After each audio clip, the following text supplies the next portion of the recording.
আসসালামু আলাইকুম। আজকে আমি রান্না করব সবজি, কচু, মূলা, পটল, আলু।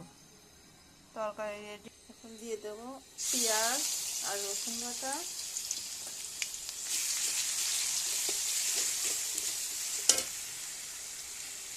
সব মশলা রেডি।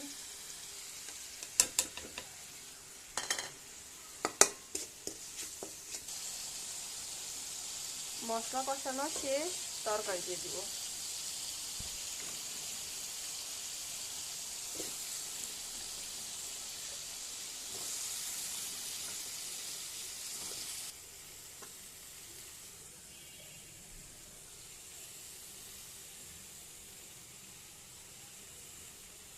নাড়াচাড়া করে 5 মিনিটের জন্য ঢেকে দিব।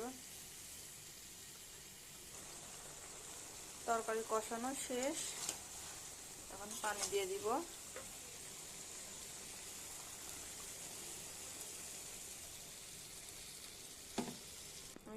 আমি পরিমাণ মতন পানি দিয়ে দিছি। 5 মিনিট ঢেকে রাখবো। আমার রান্না শেষ। আপনাদের ভালো লাগলে লাইক, কমেন্ট, শেয়ার, সাবস্ক্রাইব করে দিবেন। আল্লাহ হাফেজ।